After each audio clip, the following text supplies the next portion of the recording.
Welcome back to warthunder Weekly News. This week, the winter event has started, but also there was a Russian Q&A involving the dev BVVD, which shows a pretty positive future for War Thunder. So hit that subscribe button, let's see what's coming up. The most recent news is the winter event has started up, and it happens to be like a traditional event, not like the IS-7 event that we had a few months ago. The vehicles being given out are actually vehicles I covered in my last War Thunder Weekly News video. The first aircraft is the MB-152C1, the first tank is the Su-85A, the second aircraft is the Focke-Wulf 190C, and the last tank, and kind of the star of the event, is the T-30. All the vehicles got their little dev blogs. The MB-152C1 is a French aircraft that actually fought in the Battle of France. Personally, I find it kind of annoying that this happens to be an event vehicle. It feels like something that should be in the regular tree, although it's probably going to end up around 2.7 or something like that, maybe 3.0. And that area for the French tree is kind of already filled with vehicles with similar armaments. The Su-85A is the Su-76 with an 85mm cannon. Same armor, same chassis, better gun, probably have a slightly higher battle rating, but it doesn't have any armor, so you're going to have to be really sneaky to get anything done with it. The Focke-Wulf 190C looks really interesting. I love its extremely large exhaust pipes, though what concerns me is it says in its little dev blog that it only has two 30 cals and two 20mm, which is quite lacking when compared to other Focke-Wulfs commonly being filled with 20mm. Hopefully the performance can fill the gap the armory has created. But as I said, the star of the show, the T-30, is really just a T-29 with a 155mm cannon. It has two armor-piercing shells with a max penetration of 197mm, which is kind of concerning as it's not really that high, and the Days Mines have shown that it's going to be a 7.0 vehicle. Of course, these can always change later, but at 7.0, the US already has a much better heavy tank, though it doesn't have nearly as the size of a gun, but the armor is much better. I don't know, I have my concerns about this. What could be fun though is its HE shell that has 54mm of penetration,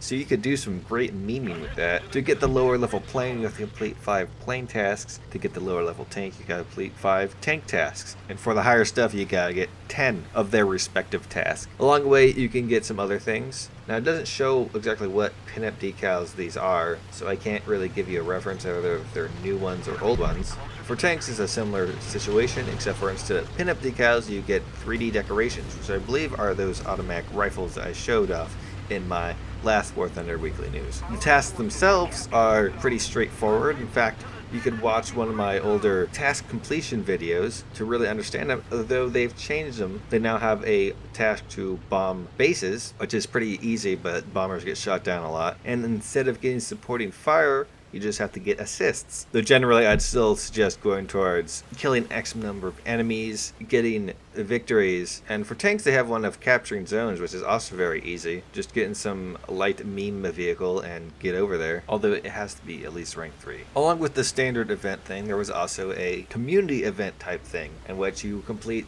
a different set of tasks, and if the community reaches a certain amount, and you've completed a certain amount of these separate tasks, you get more stuff at 300,000. And have completed 9 tasks for aircraft and for tanks, you'll get the P-43 and the Iron Duke. I already have the Iron Duke and P-43, and what I can say is the P-43 is kind of lacking. Despite having 450 cals, it's kind of underwhelming, and its performance in the other areas isn't so great either, though it's still kind of fun to have. The Iron Duke, on the other hand, is really just a reskin of the regular Comet. It has all the things the regular Comet has. I think there's some small differences in the model, but it doesn't really matter. The only issue with the Iron Duke is that it's 5.0, and the British don't exactly have a great 5.0 lineup to go along with it. You can get a pretty solid 4.7 lineup, but you'd be up-tiering yourself a bit. But overall, I would suggest the vehicle, as it will be great. If you don't feel like completing tasks, you can actually just buy the Christmas light challenges with Golden Eagles, and if you complete 12 of the Christmas light challenges, which I believe is just about all of them, you'll get a unique title, Deck the Halls, which is nice. And something that wasn't explicitly stated in the announcement, but was talked about in many different spots, is that all 4 of the new event vehicles are indeed premium. No more of that gift stuff where you still have to grind out parts and FPE and all the other stuff for the vehicles. They're premium. So BVV did a Q&A again, as he does many times, and this time around, a lot of very interesting things were talked about. Now, this was in Russian, so I can't explain any of it, but it was transcribed and translated, first in Google Google, then someone came around with a much better translation. So let's get through this list of 16 topics. Bigger ships are being worked on. Heavy cruisers are coming soon, TM. They are also gradually moving up to battleships and are now thinking of how to implement them right. River monitors are possible. According to Gaijin, there are currently no problems with destroyers slaughtering rafts left and right. I think there's a lot to put into that discussion there, and perhaps once the full tree has been thought out entirely, we could address imbalance issues. Water and visual effects will be improved. Damage model of ships is not final and will be improved. I really hope that they drastically change the speed in which the crew of a destroyer or a large ship dies. As in history, there has been plenty of destroyers that have taken much more damage than the ships in game take and still stay afloat. A bug about first shots being fired in the wrong direction is going to be fixed, which is great. Bug fixes are great. Torpedo lead indicators can be toggled off. I don't understand why you want to do that. To 100% the naval crew, you need to get the aces and experts and also fill out the entire crew bars. As for aces and expert is only 25%. It's kind of annoying. You could argue pay to win, as it takes forever to expert a crew for free. The shell flight timers, as well as a way to distinguish players and allies' shells, will be implemented, which sounds pretty neat, though it will most likely be an arcade thing. There are currently no plans to make ranging targetable in the settings. Submarines are unlikely to be added, since their gameplay is way too slow. Personally, I think the way Warthunder is doing Navy is way too quick. And if they're not going to do submarines, then why is there a Christmas submarine in the port? Gaijin, care to explain? Anti-air AI gunners on ships have been completely overhauled in 1.5, and now shoot bombers and attackers first, fighters second, which is true. It's in the patch notes. I was going to get to that in a bit. Self-destruction timer for when trying to sail out of bounds on a map is going to be made longer, which is great because many times you'll find yourself accidentally going out of the bounds, and then when you try to turn back, it takes so long for you to turn around that you're dead. I think what they should do is not have it be a self-destruct timer, but actually make it so it auto resets your ship sailing back in the right direction like it does in certain ARB maps. A ship should not be destroyed by boilers explosions, so this feature is not going to be added, though they might implement a steam leak effect if the boilers are damaged, which I assume would just give you really poor engine performance. A bug where guns produce an excessive amount of smoke after firing will be fixed, maybe even today. This post was made on Thursday. I'm not sure when this Q&A took place. Personally, I kind of like the large amount of smoke that came out of the barrel.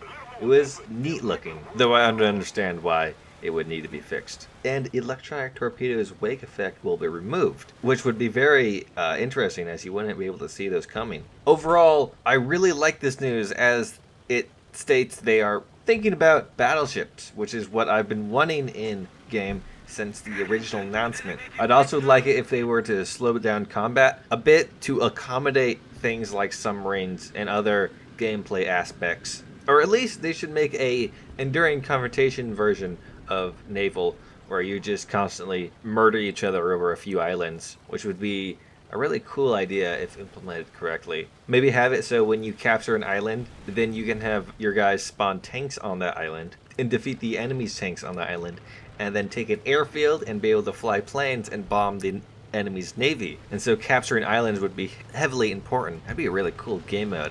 Should think it out a bit more and make a video on that. The final bit of news is 1.85 is here. Woo! You probably already knew that. But now they have their full changelog of all the cool stuff. I don't want to go through every individual change because that'd take forever. I might do it in a separate video though.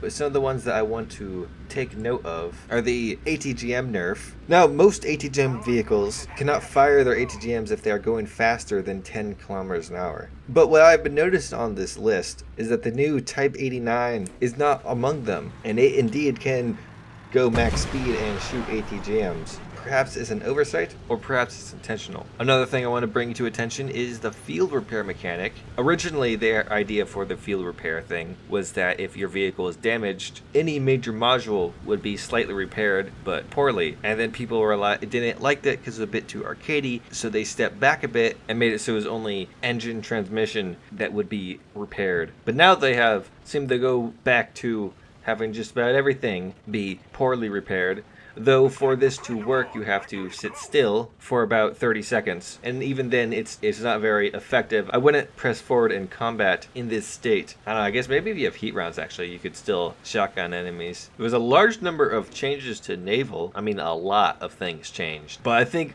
the most important by a mile is the alterations to torpedoes. Many things about them have been changed to fit their historical counterparts of speed and explosive type. But what's really important is they now have a 50-meter fuse distance, so you can no longer fly by in your F6F and just dunk a torpedo right in front of a light cruiser and get a kill. You gotta do it 50 meters away, which is still rather close, but it's much better, and I'm pretty sure actual torpedoes did have a fuse delay. There's also the AI changes to make it so the AI targets attackers and bombers over fighters, and make sure to not shoot at enemies they've already killed and have them shoot at a closer threat. Like if there's two attackers attacking you, they'll target the one that's closer to you or the one that is flying towards your direction. It's a great change, although I'm a bit uneasy about it because there's quite a few fighters that can do a lot of damage and you can just distract them with an attacker. Although that would be some team play, so